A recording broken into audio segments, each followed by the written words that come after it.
네, 욥기 강의 6번째고요. 제목은 캄캄한 어둠이란 제목입니다. 욥기 3장 1절에서 10절까지 말씀 보겠습니다. 욥기 3장 1절에서 10절까지요. 네, 같이 읽을게요. 그 후에 욥이 입을 열어 자기의 생일을 저주하니라. 욥이 입을 열어 이르되 내가 난 날이 멸망하였더라면 산의 아이를 베었다 하던 그 밤도 그러하였더라면 그날이 캄캄하였더라면 하나님이 위에서 돌아보지 않으셨더라면 빛도 그 빛을 비추지 아니했더라면 어둠과 죽음의 그늘이 그날을 자기의 것이라 주장하였더라면 구름이 그 위에 덮였더라면 그날을 덮었더라면 그 밤이 캄캄한 어둠에 잡혔더라면 해의 달 수와 달의 수에 들지 않았더라면 그 밤에 자식을 베지 못하였더라면 그 밤에 즐거운 소리가 나지 않았더라면 나를 저주하는 자들 곧 이워 여단을 교통시키기에 익숙한 자들이 그 밤을 저주하였더라면 그 밤에 새벽 별들이 어두웠더라면 그 밤이 광명을 발할지라도 얻지 못하며 동틈을 보지 못하였더라면 좋았을 것을 이는 내 모태의 문이 닫지 아니하여 내 눈으로 환난을 보게 하였음이로다. 아멘. 네, 사람들은 나 자신이 원망하는 것과 내가 하나님을 원망하는 것은 다르다고 보통은 생각을 합니다. 즉 어떤 사고가 발생했을 때 사람들은 인과율로 어떤 원인과 결과로 생각하기 때문에 어떤 사건이 발생하면 그것이 이제 자기 책임으로만 돌리는 경우가 많아요. 그런데 성경은 예수님의 복음에 관한 이야기를 하는 것이기 때문에 성경 속에 나와 있는 모든 인과율, 어떤 원인과 결과는 사실 하나님께서 이끌어 가고 계시고 하나님께서 다 쓰고 계신 겁니다. 그래서 오늘 본문을 보면 내용이 전부 그랬더라면 이랬더라면 다 이런 내용이에요. 아주 지겹게 이랬더라면을 이야기합니다. 즉 이 죄인이 지금 욥이 이제 죄인인데 이 죄인이 무슨 말을 하는 거냐면 어떤 그 원인과 결과에 대해서 자꾸 원인을 찾고 싶은 거예요. 자기는 이게 왜 저주가 내게 임했는지 모르거든요. 그러니까 원인을 계속 찾고 싶은 겁니다. 그래서 결국 원인을 찾게 되면 그 원인이 뭐가 되냐면 이제 죄가 되는데 그 죄를 우리가 복음 안에 있으면 잘못하면 그 죄의 근원을 하나님이라고 생각해 버리는 경우가 있어요. 물론 빛과 어둠은 다 하나님의 것이지만 그러니까 하나님의 것이니까 우리는 죄하고는 아무런 상관이 없다. 그냥 하나님이 만든 덫에 걸렸을 뿐이다라고 해서 우리는 그냥 무죄하다라고 생각하는 그런 부류들이 있을 수 있거든요. 복음주의 안에서도 이제 어떻게 보면 그게 이제 영지주의 개념이 될 수도 있는 건데 죄와 상관없는 그냥 어떤 무질서 속으로 들어가야 한다는 어떤 개념으로 볼 수도 있어요. 그런데 그렇지 않고 모든 죄의 근원은 우리 인간입니다. 인간이 죄를 지은 거예요. 물론 그 죄를 하나님께서 알고 계시고 또 그것을 어떻게 해결하실지까지도 하나님은 알고 계시다는 개념인 거죠. 그래서 이 죄의 원인 때문에 이런 결과가 나왔으니 어떤 죄를 졌고 그래서 지금 결과가 이렇게 나왔으니 이것은 우리의 책임이다. 그래서 이 책임을 어떻게 해야 된다고 생각합니까? 반성해야 된다고 생각해요. 그래서 죄에 대한 결과가 나왔으니까 이 결과를 다시 만회하기 위해선 우리가 회개하고 자복해야 되는데 그 회개가 복음에서 말하는 회개하고 사람들이 생각하는 회개는 전혀 다르거든요. 그러니까 쉽게 얘기해서 복음은 어떤 그 교도나 교화, 보통 이제 교도소 가는 분들이 많이 쓰는 말이죠. 교도나 교화를 위해서 이 성경이 주어진 것이 아니라는 개념이에요. 복음은 그런 개념이 아닙니다. 그러니까 이 욥이 회개를 해야 되는데 내가 했던 어떤 잘못들, 어떤 윤리나 도덕적인 죄성을 회개하라는 내용이 절대 아닌데 우리는 그런 식으로 성경을 이해하고 받아들이더라는 거죠. 그래서 우리 삶에 어떤 문제가 생겨 사건이 생기거나 어떤 문제가 생기면 우리는 반성하는데 급급해요. 아, 내가 뭐 잘못했지? 뭐 잘못했지? 그것도 아니면 이랬더라면 저랬더라면 해버리게 되더라는 거죠. 그런데 성경은 처음부터 끝까지 인간이 반성하고 인간이 뉘우치고 인간이 하나님께 돌아와라 그런 얘기는 하지를 않는다는 거예요. 그러니까 오전에도 설명드린 대로 약간의 차이인데 종이 한 짝 차이인데 이게 완전히 다른 결과가 나오더라는 거죠. 그러니까 지난주 비유에서도 오전에 했는지 오후에 했는지 가물가물한데 이미 낚시가 되어서 낚여서 물고기가 어항 안에 갇혀 있잖아요. 어항 안에 갇혀 있는 물고기들끼리 우리가 낚시에 잡히지 않는 법을 서로 연구하고 공유한다고 해서 그게 바른 행동입니까? 어리석은 행동이잖아요. 그러니까 성경은 그 얘기를 하고 있는 거예요. 그러니까 죄를 이야기하는데 이 죄는 너희들이 이제 다시는 죄 짓지 마. 이제는 착하게 살아. 다시는 선악과 먹지 마. 이제 착하게 살아. 그런 류의 복음을 이야기하는 것이 아니라는 거예요. 그러니까 이게 사실은 쉬우면서도 너무 어렵기 때문에 첫 단추를 잘못 깨면 뒤에 가면 다 엉터리가 돼버리는 거죠. 서로 뭐 이게 맞아 저게 맞아 그러면서 답을 찾지 못하는 거예요. 그래서 사람들은 자꾸 원인과 결과에 집중하게 되어 있습니다. 그래서 그것을 만회하기 위해서 교회를 다니는 거죠. 내가 뭔가를 잘못했기 때문에 이거를 회개하고 하나님한테 이쁨을 받으려고 교회를 다닙니다. 그런데 목적 자체가 잘못되었다는 거죠. 더 이상 이 세상에서 윤리적이며 도덕적인 죄를 짓지 말고 하나님을 잘 믿으며 착하게 선하게 살라는 게 이 성경의 가르침이 아니라는 거예요. 그래서 교회는 천국 가기 위해서 참선하는 곳이 아니에요. 죄를 고백하고 보통 그 젊은 친구들이 좀 좋아하는 어떤 세대주의적인 그런 영향을 받은 교회들은 보통 그런 거 시키거든요. 죄를 자복하고 토설해라.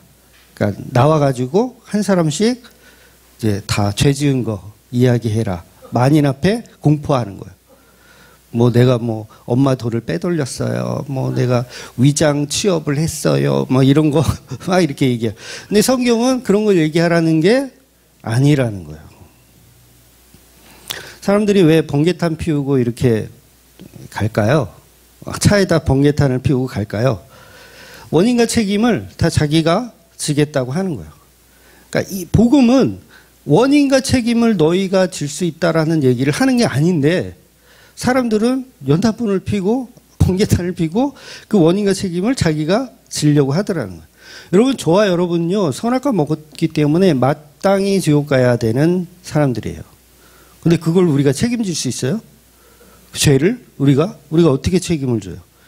책임 못 져요. 그러니까 성경은 너 그거 책임져야지, 이제는 똑바로 살아야지, 그런 얘기를 하는 책이 아니라는 거죠. 그래서 그런 사고가 있기 때문에 우리가 하나님을 원망하는 것이고 또 나를 원망하고 나를 원망하는 걸 넘어서 하나님을 원망하게 되어 있다는 거죠. 왜냐하면 모든 역사의 주관자는 하나님이시기 때문에 사실은 내가 죄를 지었음으로 인해서 내가 회개하고 돌아가는 게 아니라 하나님이 돌아오게 하시는데 그에 대한 평가는 누가 하시는 거예요? 하나님만 하시는 거예요. 그러니까 내가 죄를 지었어요. 그 죄에 대한 평가는 누가 하신다고요? 하나님이 하시는 거예요. 우리가 우리들끼리 하는 게 아닙니다. 가룟 유다와 베드로가 비슷한 죄를 지었죠. 가룟 유다도 스승을 팔았고요. 베드로도 스승을 배신했어요. 모른다고 부인했어요. 비슷한 죄지만 유다는 자기가 자기 죄를 평가했고 그 책임을 본인이 지겠다고 나선 거예요. 근데 베드로는 자기가 자기 죄를 책임질 수 없음을 알았던 거예요. 즉 나는 왜 이 모양인가? 나는 이 세상에 없어져야 할 존재야 라고 내가 나를 평가하지 않았다는 거예요. 여러분, 지금 욥이 고통스러운 이유가 뭐냐면 이 평가를 어떻게 해야 될지를 모르기 때문에 힘든 거예요. 도대체 내가 선명하게 뭔가를 잘못했으면 이것 때문에 그랬구나라고 받아들일 텐데 이것도 아니고 저것도 아니에요. 그러니까 지금 욥기가 말하고 싶은 건 뭐냐면 그냥 단순합니다. 어렵지 않아요. 그러니까 창조주가 누구냐라고 이야기하고 싶은 거예요. 그러니까 너는 평가하지 마. 너는 네 삶이 어떠하든 그걸 평가하지 마. 왜? 창조주가 하나님이기 때문에 너는 평가하지 마. 그 얘기를 하고 있는 거예요. 그래서 이 말은 모든 죄를 묵과하고 그냥 책임을 돌리지 말고 그냥 무책임하게 살아라 이런 이야기가 아니라 모든 역사의 주관자는 모든 인간을 창조하신 하나님이 하고 계시다는 거예요. 그래서 서론에서 계속 말씀드렸지만 욥의 대주제가 그거거든요. 누가 너를 만들었느냐. 욥 너를 누가 만들었느냐. 그래서 욥이 악인이든 의인이든 그 평가는 하나님이 하시는 거예요. 그래서 욥은 악인인데 하나님이 의롭다 평가를 하시는 거예요. 그래서 하나님이 하시는데 지금 욥은 스스로가 자기를 평가하고 있어요. 그 평가가 뭐냐면 평가의 결론이 뭐냐면 오늘 본문이 말하는 것처럼 태어나지 말았어야 할 존재로 평가하고 있어요. 그런데 하나님은 욥을 어떻게 평가하냐면 전혀 다르게 평가해요. 하나님은 욥을 온전하고 정직하며 하나님을 경외하며 악에서 떠난 자라고 평가하고 있어요. 욥과 하나님의 평가가 서로 달라요. 똑같은 삶인데 세상 어디에도 이런 흠없고 정직한 이가 없다라고 하나님은 평가하신다는 거죠. 그리고 사단에게도 자랑을 합니다. 이렇게 훌륭한 애는 내가 처음 봤어 라고 자랑해요. 그런데 욥 자신은 지금 3장에서 어떻게 평가하냐면 태어나지 말았어야 할 존재라고 평가하는 거예요. 그래서 여러분 우리는 다 죄인이고 죄가 너무 많아요. 그런데 예수 그리스도의 보혈의 은혜만 있다라면 그 평가는 다 무의미한 거예요. 평가 자체가 무의미합니다.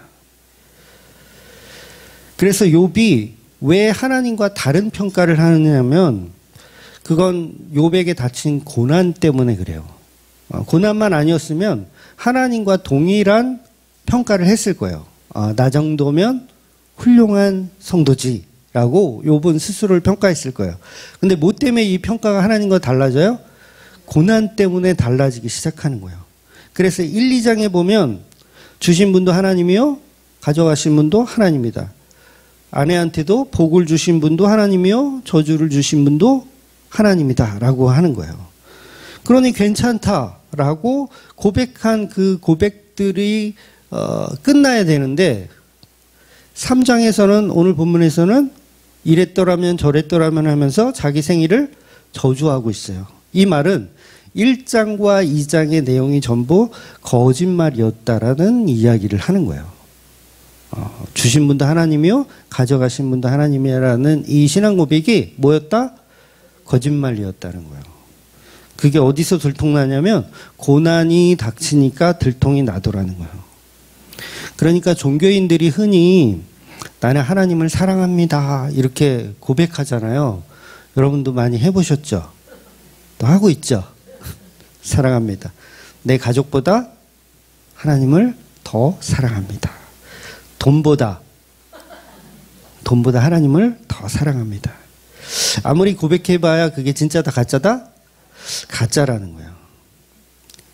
인자라는 표현을 예수님이 하시잖아요. 인자라는 표현은 사람의 아들이란 뜻인데 예수인 나는 성육신 했다라는 뜻이에요. 나는 완전한 사람이다. 사람의 아들이다. 인자다. 이렇게 표현해요. 근데 인자이신 예수님도 육신의 몸을 입고 오셨기 때문에 십자가라는 그 고통 앞에 뭐라고 얘기하십니까? 아버지여 아버지여 어찌하여 나를 버리시나이까. 예수님의 하나님을 못 믿어서 하는 얘기가 아니에요. 못 믿어서 하는 얘기가 아니라 사람의 아들은 절대로 이 고통에서 자유할 수 있는 존재가 없다라는 걸 예수님 보여주시는 거예요. 그러니까 나는 하나님 사랑하니까 나는 괜찮아요. 십자가 아무리 찔러보세요. 못으로 아무리 찔러보세요. 저는 괜찮아요. 손톱 발톱 다 빼보세요. 저는 괜찮아요. 라고 할 인간이 있다 없다? 없다라는 얘기를 하는 거예요. 그러니까 인자라고 하는 사람의 대표이신 예수님도 고통을 호소하고 계시더라는 거죠. 그러니 종교인들은 하나님을 사랑한다는 고백을 하지만 그에 맞는 고통을 준다면 다 하나님을 원망하게 되어 있더라는 거예요. 나중에 심판대 앞에 딱 섰을 때 하나님이 이제 나타나서 내가 너를 모른다고 하면 우리는 어떻게 반응할까요? 당신 왜 나를 못 알아보느냐고 우리는 분명히 따질 거예요.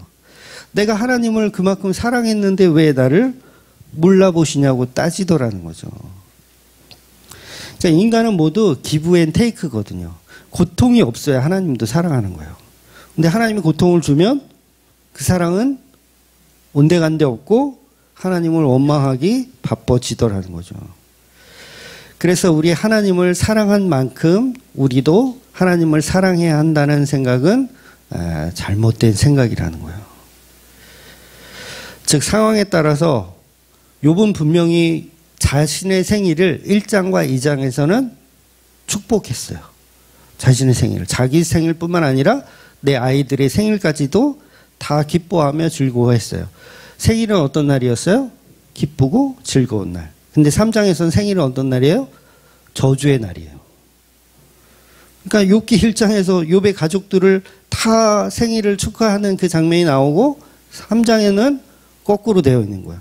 그러니까 믿음은 변한 게 없어요. 근데 뭐만 변했어요? 고난만 바뀐 거예요. 환경만 바뀐 거예요. 그러니까 그 환경이 닥치면 우리는 본성을 드러내게 되어 있다는 거죠. 그러니까 제발 우리가 나는 하나님을 사랑한다라는 얘기를 함부로 해서는 안 돼요. 왜냐하면 그거 가짜니까, 거짓말이니까. 물론 사랑하긴 하죠. 요만큼, 사실 요만큼도 사랑하지 않는데 요만큼이라도 사랑하는 것처럼 느끼고 싶은. 그러니까 우리가 하는 축하나 저주는 전부 무의미하다는 거예요. 우리 인생에서 뭐 축하하고 예를 들어서 뭐 장례식이 있을 때 위로하고 이런 걸 하지 말라는 얘기가 아니라 성도에게 축하와 저주는 절대자의 몫이라는 거예요. 내가 아무리 기쁜 일이 있어도 그 기쁜 일을 하나님이 바꿔버리시면 그건 그냥 저주의 날이 되는 거예요. 우리는 이미 타락했기 때문에 사랑 자체가 없어요. 우리 속에는 사랑 자체가 없습니다. 흔히 믿음이 좋다는 분들은 이제 가족보다 하나님을 더 사랑하고 돈보다 하나님을 사랑한다고 하지만 그 자체가 이미 타락했기 때문에 그런 소리도 하는 거예요. 타락했기 때문에 정직하지 못한 거죠. 내가 나를 속이고 있는 거죠. 그런데 그 가족보다 하나님을 더 사랑한다는 그 믿음 앞에 욥처럼 망가뜨려 보세요. 하나님을 원망하지 않을 수 있나? 병들고 막 이렇게 막 자식들이 죽고 하나님을 사랑한다고 여전히 이야기할 수 있는 존재는 이 세상에 없다는 겁니다. 그러니까 돈보다 하나님을 사랑한다는 말, 보통 목사님들이 돈보다 하나님을 더 사랑해야 됩니다 라고 가르치잖아요. 근데 그렇게 할 수 있는 인간이 없어요. 여러분 그 찬양 아세요? 대산을 넘어 헝곡에 가도 빛 가운데로 걸어가도 그 빛 가운데를 잘 기억하세요? 빚쟁이들이 막 몰려와. 빚쟁이들이 막 몰려와서 나 도망다녀. 도망다녀서 서울역에 노숙자로 일주일만 살아보세요. 그래도 하나님은 원망하지 않을 수 있는지. 우리는 반드시 원망하게 돼 있어요. 왜? 빛 가운데로 걸어가면 하나님 원망한다니까? 그 빛이 빚이죠. 나 자신을 원망하는 자체도 사실 하나님의 원망하는 거거든요. 나 자신을 내가 막 원망해. 이랬더라면 저랬더라면 이렇게 하는 것도 뭐예요? 나를 창조하신 그 하나님을 원망하는 것과 동일한 거예요. 그러니까 역사의 주관자이신 창조주를 믿지 않는 행동인 거죠. 그러니까 번개탄 피지 마세요. 네? 이해가 되세요? 번개탄을 피는 자체가 하나님의 절대 주권을 인정하지 않는 거예요. 물론 우리는 힘들죠. 빛 가운데로 걸어가려면 얼마나 힘들겠어요. 빛이 아니라 빛 가운데로. 네, 발음이 잘 안 돼서. 그래서 천지창조는 하나님이 예수를 통한 인간의 사랑의 결과를 보여주기 위한 세상인 거예요. 그러니까 우리가 하나님의 사랑받는 존재로 나아야 되는 것이 아니라는 거죠. 그래서 천지창조에서 하나님이 예수님 때문에 인간을 창조하신 겁니다. 그 창조는 예수의 사랑을 완성하기 위해서 창조한 거죠. 그렇다면 하나님이 피조물을 사랑하신다는 말이 되거든요. 왜냐하면 예수를 통한 피조물을 사랑하시는 거니까 사랑한다는 말이 돼요. 그래서 피조물은 사는 동안 고통이나 무엇이 있더라도 그냥 사는 거예요, 사실. 왜냐하면 그렇게 만드신 분이 하나님이니까 그냥 그렇게 사는 거예요. 여러분, 에덴 동산에서는 병이 걸리지 않았어요. 바이러스나 세균으로 인해서 사람이 병이 걸려서 죽거나 하는 일이 있을 수가 없어요. 에덴 동산에서는. 그러니까 선악과를 먹기 전에 있을 수가 없어요. 그리고 짐승들도 서로 물어뜯지 않아요. 서로 물어뜯지 않습니다. 고기를 먹지 않았어요. 육식 동물들도 고기를 먹지 않았어요. 그래서 에덴 동산에서는 이렇게 막 사자와 어린 양이 막 서로 뛰어놀고 같이 이렇게 지낸 거예요. 조금 더 나가서 생각해 보면 우리가 보통 이제 넘어지면 다치죠. 피가 나죠. 그런데 저는 에덴 동산에서는 그런 일도 없었다고 저 개인적으로는 생각해요. 왜냐하면 그렇게 되면 이제 사고로 죽을 수도 있잖아요. 그러니까 에덴 동산에 뭐 예를 들어서 뭐 과일을 따려고 나무에 올라갔다가 떨어져서 죽었네.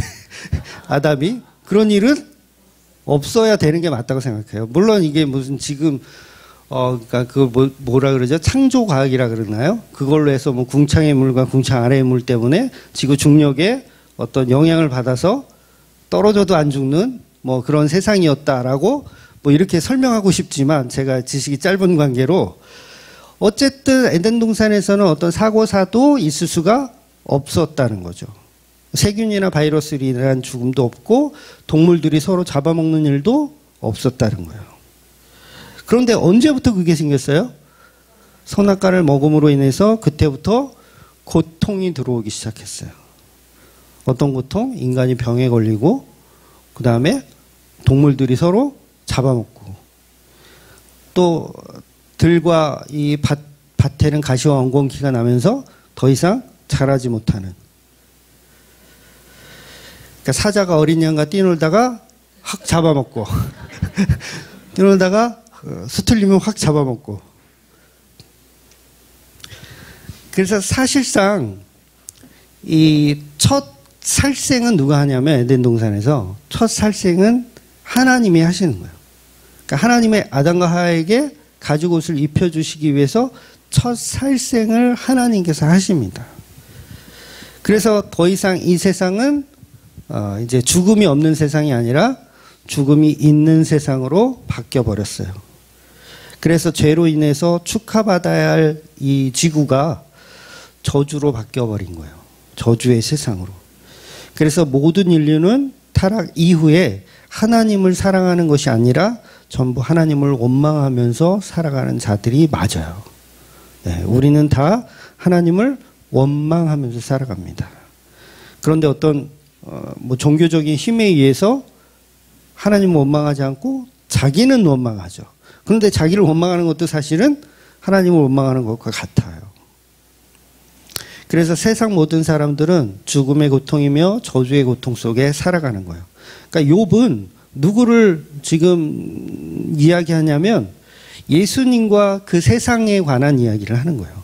예수님과 그 안에 있는 저와 여러분이라는 더러운 세상을 같이 말씀하시는 거예요.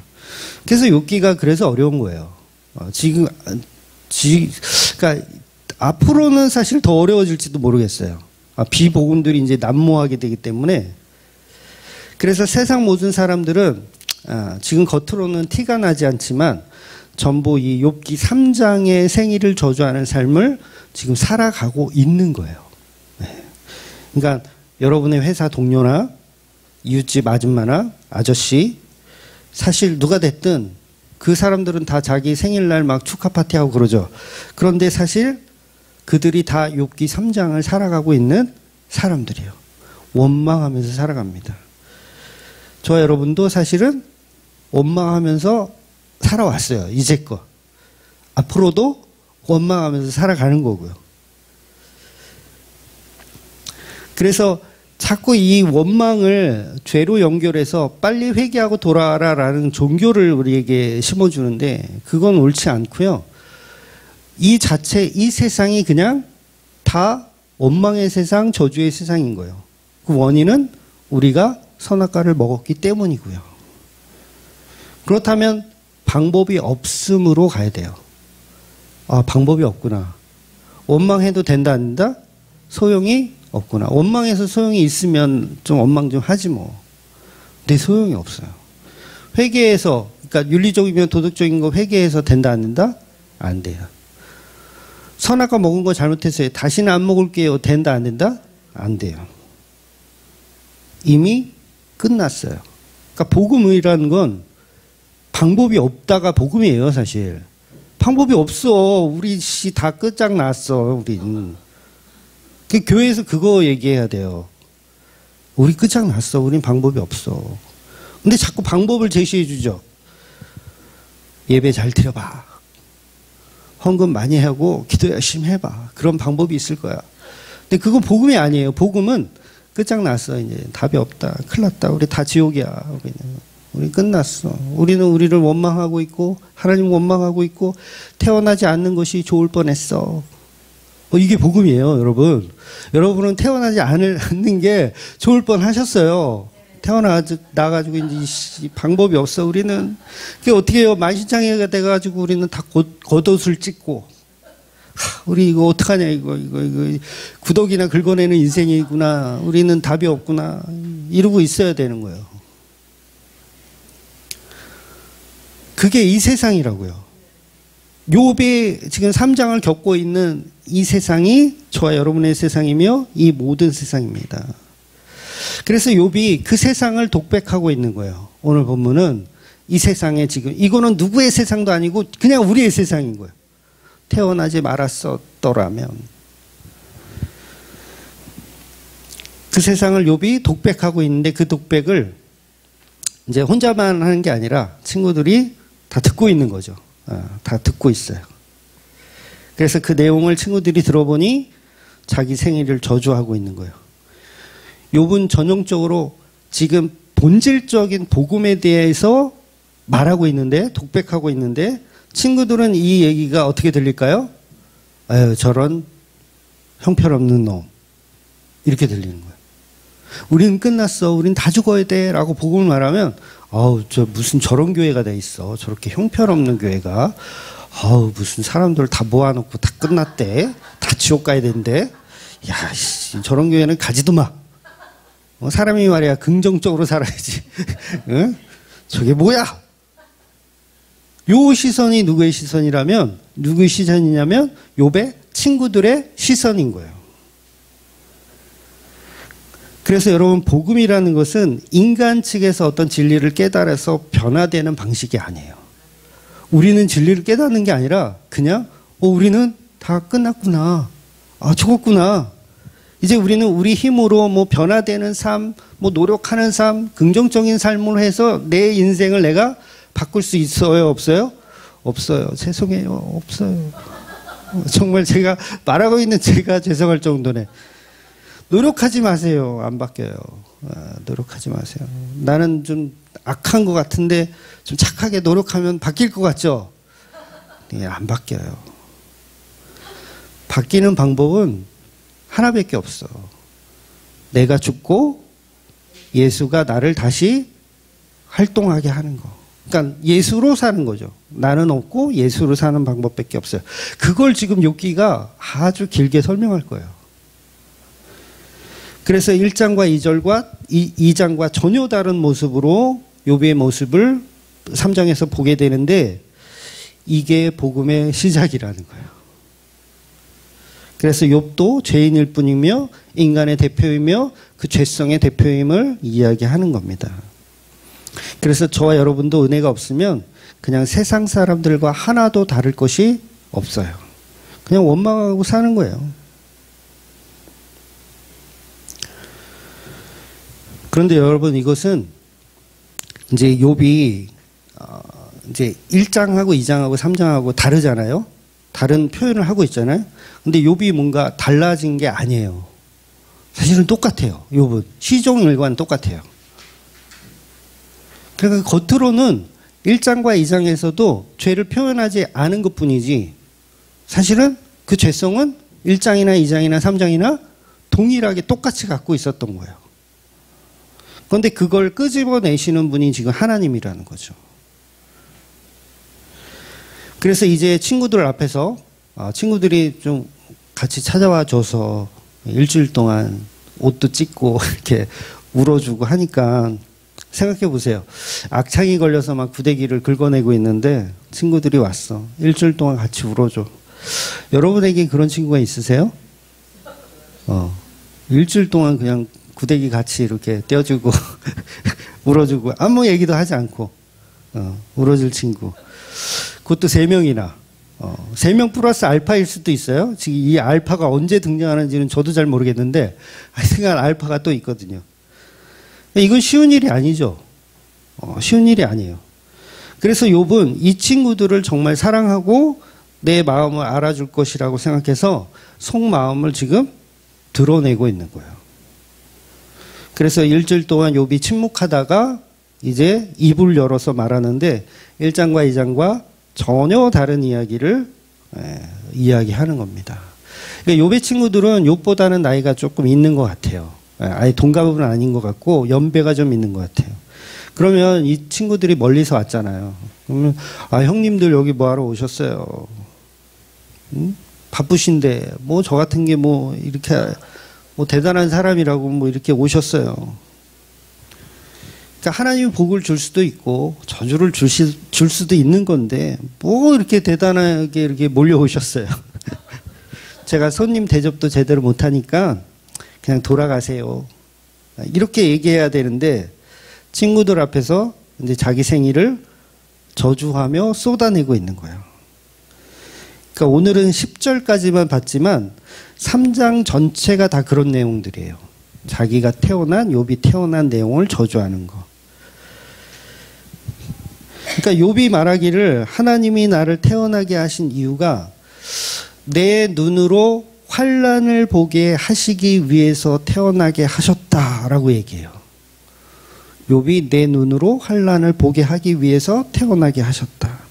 그러니까 욥이 태어난 목적은 뭐라고 해석하는 거예요? 환난을 받기 위해서 태어난 존재라고 욥이 고백하고 있는 거예요. 그런데 이 욥의 고백이 제가 복음이라 그랬어요. 분명히 복음이라고 얘기했죠. 앞으로 되돌려 보세요. 복음이라고 얘기했어요. 그러니까 이 말은 창조와 저주에 관한 이야기를 욥이 하고 있는 거예요. 물론 알고 하는 건 아니고 성경이 그렇게 이야기하고 있는 거예요. 그래서 창세기의 천지 창조를 보면 하나님이 빛이 있으라 했는데, 그쵸? 하나님이 빛이 있으라 그래가지고 빛이 있었잖아요. 그런데 본문의 욥은 빛이 없이 그냥 캄캄하였더라면 이라고 반대 얘기를 하는 거예요. 빛이 없이 그냥 캄캄하였더라면. 그리고 창세기에서 하나님이 창조된 것을 보시기에 좋았더라 하셨는데 욥은 나를 돌아보지 마시기를 소원해요. 나를 쳐다보지 마세요. 쳐다보지 말래요. 그러니까 창세기에서 모든 것을 창조하신 후에 하나님이 안식하셨어요. 그런데 욥은 본문 마지막 10절에서 나에게 안식이 없도다. 전부 거꾸로 얘기하죠. 창조와 반대되는 이야기들을 욥은 쏟아내는 거예요. 즉 천지 창조 자체가 욥에게는 저주라는 말이에요. 천지 창조가 기쁨이 아니고 욥에게는 저주야. 왜 창조했어요? 그렇다면 성경 전체가 창조 때문에 고통받는 사람은 누구예요? 성경 전체에서 이 창조 때문에 고통받는 사람 누구?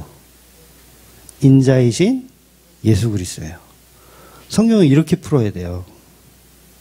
그래서 쉽게 말해서 환난을 받기 위해 태어나신 분 예수님이에요. 우리 인간이 아니에요. 욥은 누구의 상징이라고 그랬어요?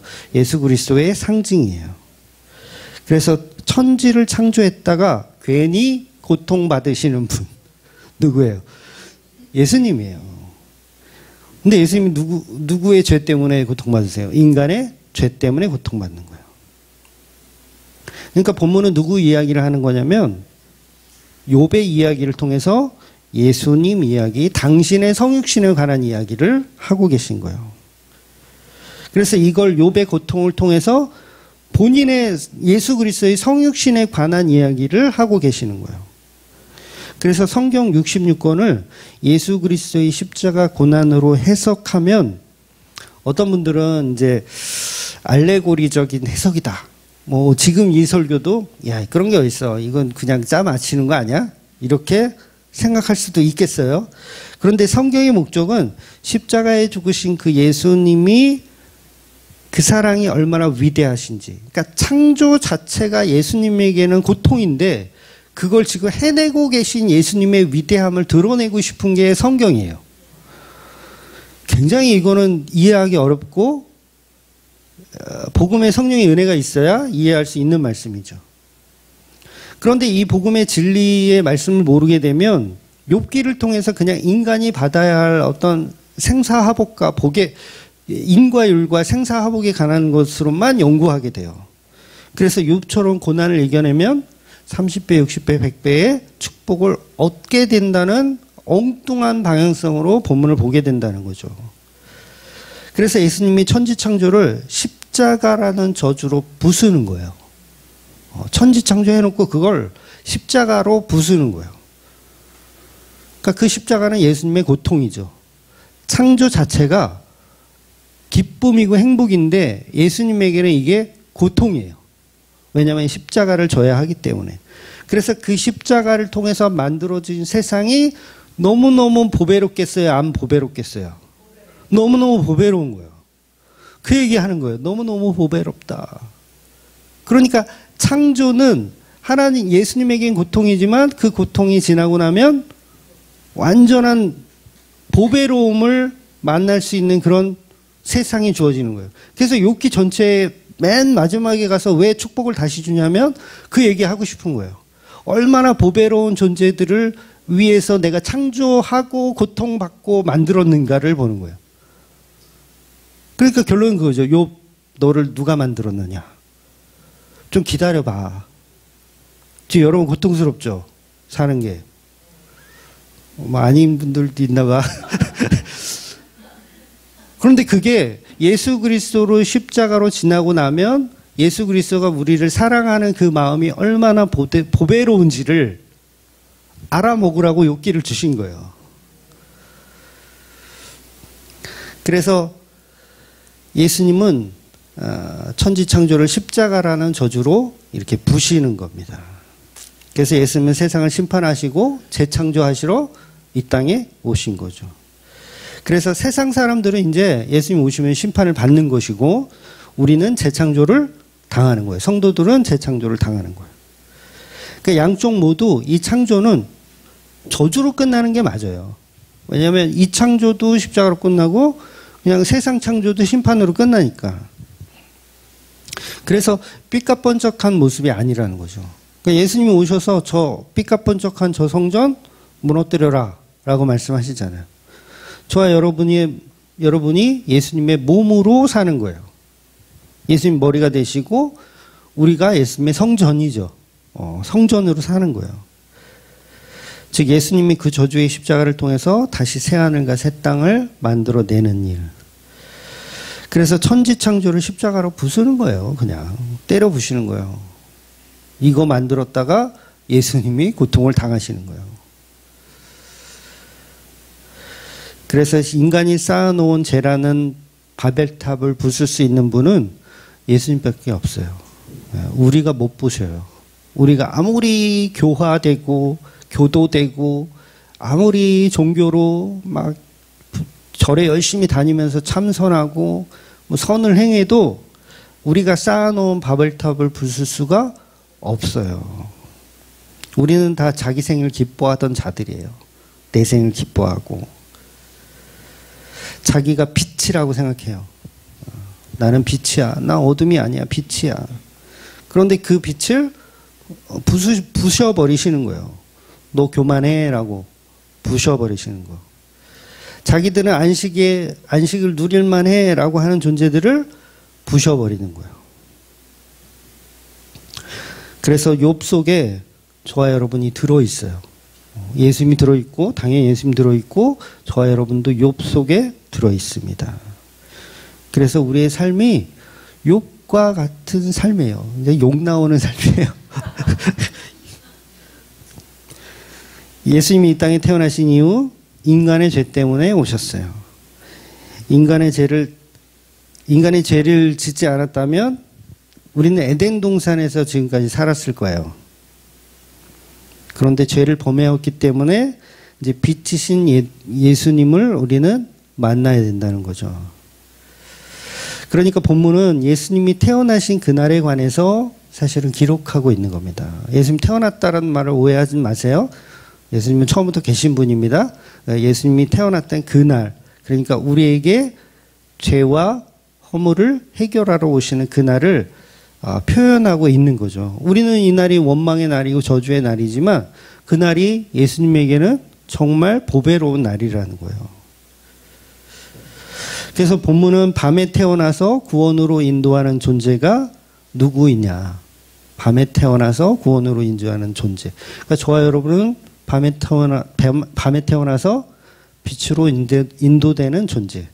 그래서 이스라엘이라는 신부된 교회라는 이야기를 하는 거죠. 그래서 본문에서 욥이 빛과 어둠을 가지고 저주하는 내용이 등장을 하는데 이는 창조가 어둠에서부터 시작해서 빛이 임하는 것으로 설명하잖아요. 창조가 어둠에서 빛을 임하는 것. 그러니까 이스라엘 백성도 출애굽할 때 빛이 있는 낮에 출애굽하면 좋겠는데 그렇게 안 해요.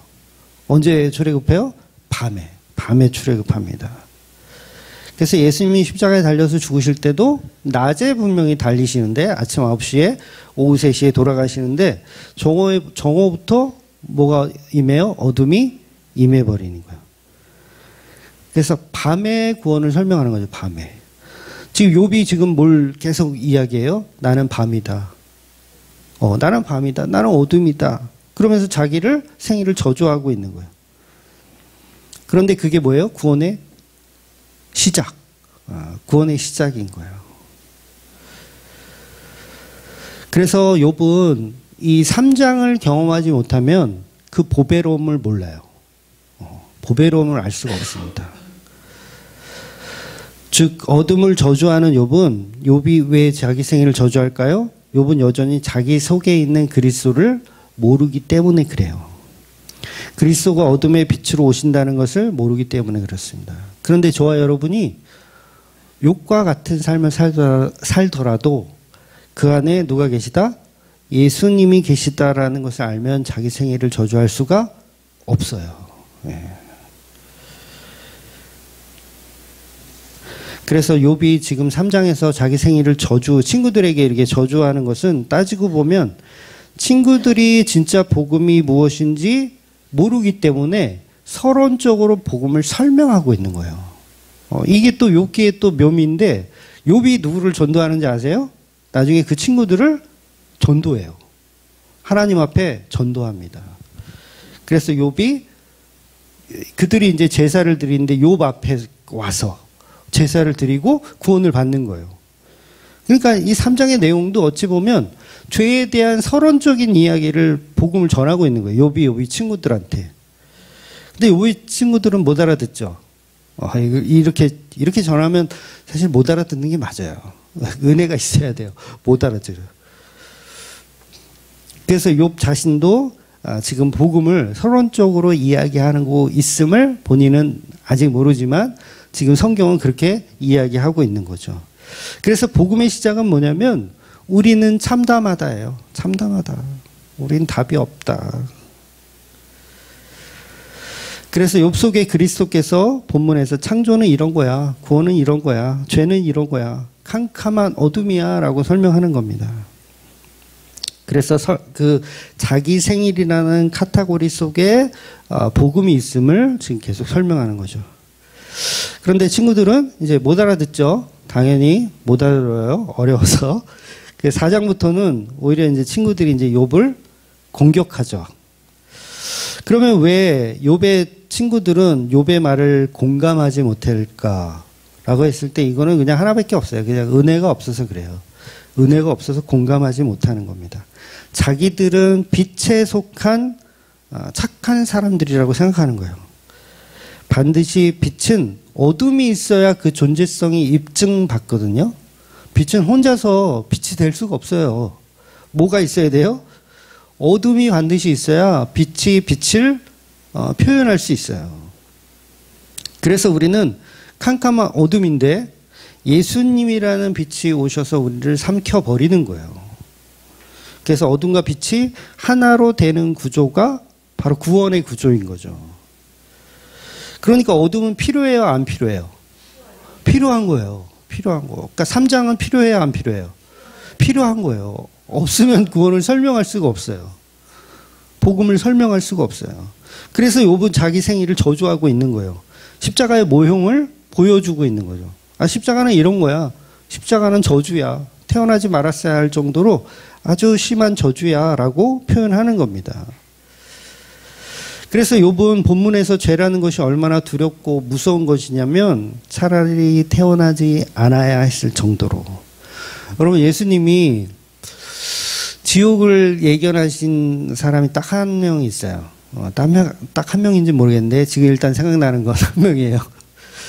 가룟 유다에게 그 말씀하셨어요. 너는 태어나지 않았으면 너에게 더 좋았을 뻔하였다. 이 말씀을 하시거든요. 이게 뭐예요? 3장을 지금 설명하는 거예요. 그런데 이 3장의 말을 가룟 유다가 복음으로 이해했더라면 가룟 유다는 안 죽었을 거예요. 태어나지 말았어야 했을 것이다. 요게 이제 사실 욥이 지금 3장에서 말하는 그 메시지를 예수님이 던진 거거든요. 그러니까 욥은 철저하게 가룟 유다의 모습, 죄인의 모습으로 지금 앉아서 하나님을 원망하고 있는 거예요. 자기 자신을 원망하는 거죠. 가룟 유다도 예수님을 원망하지는 않았어요. 누구를 원망해요? 자기 자신을 원망하는 거. 근데 자기 자신을 원망하는 것도 사실은 하나님을 원망하는 거예요. 똑같아요. 그래서 결국은 그 결과가 십자가가 아니면 우리는 다 소용이 없다는 거죠. 그런데 이런 죄의 결과가 모든 인간에게 동일하게 적용이 되어 있다는 거예요. 그러니까 욥의 친구들은 그걸 전혀 이해하지 못해요. 무슨 소리냐? 우리는 죄가 없다라고 할 거예요. 우리는 죄가 없다. 야, 욥아, 너 분명히 죄 있어. 너 회개해야 돼. 맞지 않는 복음을 계속 전하게 되는 거예요. 그런데 이런 죄의 결과가 모든 인간에게 똑같이 적용된다는 게 참 이게 어려운 거죠. 그래서 철저하게 욥은 저주받는 자로 보여질 수밖에 없어요. 친구들에게는. 그래서 예수님도 그러잖아요. 나무에 달린 자는 저주에 받는 것이니 바리새인들은 그냥 예수를 저주받은 자라고 볼 수밖에 없어요. 근데 십자가는 복음인데 그 십자가를 복음으로 못 알아듣고 저주라고 생각하는 거예요. 가룟 유다도 그걸 복음으로 받아들였어야 되는데 저주라고 받아들인 거예요.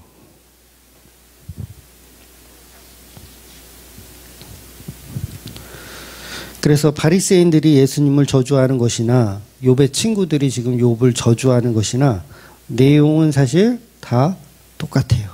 내용이 똑같아요. 즉 욥의 친구들은 욥을 끔찍한 죄인이며 그것도 회개하지 않는 아주 뻔뻔한 인간으로 보게 될 거예요. 이제 4장부터 보겠지만 뻔뻔한 인간, 회개하지도 않는 뻔뻔한 인간. 그런데 성경은 바로 그 모습이 예수님의 모습이며 저와 여러분의 모습이라는 것을 설명하는 겁니다. 그래서 그 저주받은 그 죄성을 다 예수님이 전가받아서 그 예수님이 십자가에서 복음을 이루어내시는 말씀을 이 욥기서가 이제 처음부터 끝까지 하고 있는 겁니다.